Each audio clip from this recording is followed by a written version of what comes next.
somebody wrote in, and you can write into the Marriage Foundation too for help. Someone wrote in, how do I live with an unbelieving spouse? My name is Paul Friedman. I founded the Marriage Foundation. And I'm going to share very candidly with you what's really going on here. Because it saddens me when I see this happen. Usually when someone writes in like this, they have just been inspired. They have just found their path to God.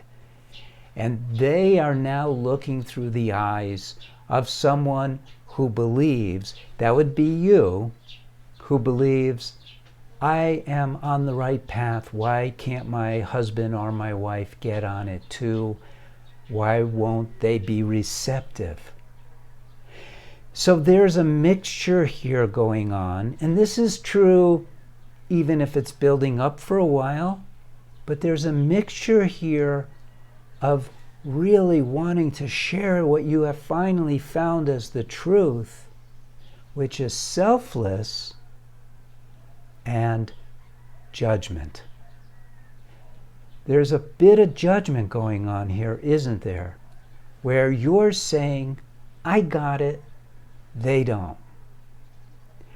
I understand now the truth of life, they don't. And then what goes along with that is this other thing that says, they are not worthy to be with me. They are causing me to be held back.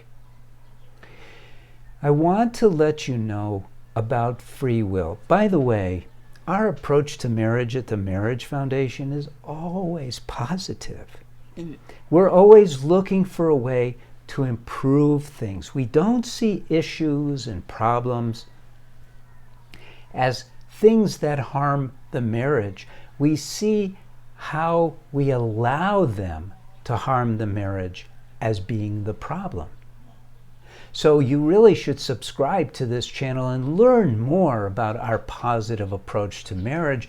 But in this particular case, the problem that you describe isn't the real problem, but the real problem is your own expectations and inner judgments and reactions towards your spouse, when ironically, there is no religion on the planet that talks about condemnation of your spouse.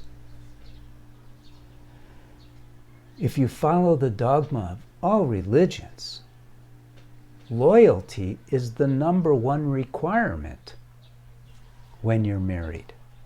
And if you're putting down your spouse, and you effectively are putting them down for not getting it, that's a disloyal action. Because actions are not just what you do externally, it's also your thoughts. Your thoughts are actions, and you have free will.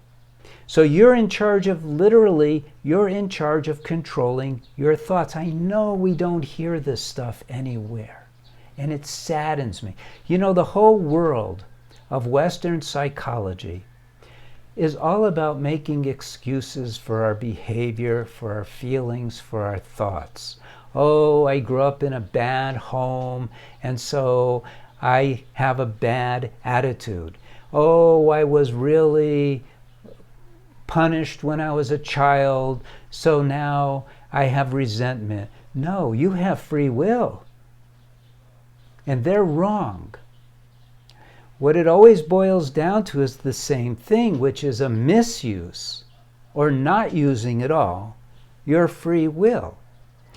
God gave you your free will. I wouldn't usually say God gave you, but you know, this topic is basically about your religion. God gave you free will. No other creature has free will.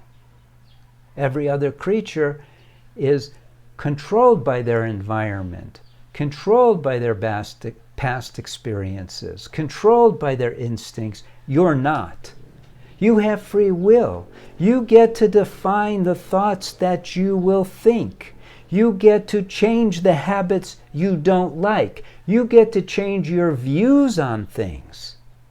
You get to become unjudgmental if you're judgmental, generous if you're stingy, loving if you're not nice. You have free will. You can do it all. So in this case, where your spouse is not following the ideas that you have found to be ideal for you, it's on you to be more than accepting of them.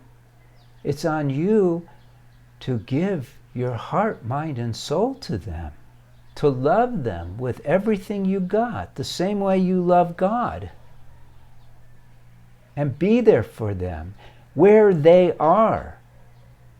I saw this movie many years ago, Gandhi, and these people were coming to Gandhi after he had fasted all this time to end violence in India. It's a great story, and the movie was really done well. And this Hindu came to him, and there was big problems in India to this day between Hindus and Muslims. And this Hindu came to him, and he said, Gandhi, I killed the parents of this child, this Muslim child. What should I do? And Gandhi said, find this child and raise him as a Muslim in your household. You see, he was talking about controlling your mind and making it do that which is right and proving it to yourself all the time. Now that's an extreme case. You're probably not a Hindu married to a Muslim. You have found something new. You have found something that brings you joy. Recognize that your spouse is not obligated to follow your path. Be the ideal spouse. Don't use this as an excuse to be a crappy spouse. Use this as a motivation to be a phenomenal spouse. Remember that you got married in order to be happier every single day of your life. You got married in order to feel that divine love, marital love, unconditional love. Those are still your driving factors. And that is on you in a positive way to make both of your lives a living heaven. Now, don't forget to subscribe to this channel so you can learn more about marriage. And if you want to leave a comment, please do so. I respond to those personally. And like this video. I like seeing those likes. So thank you for spending time with me. God bless you on your journey. And God bless you on your path to marriage bliss. Okay, take care.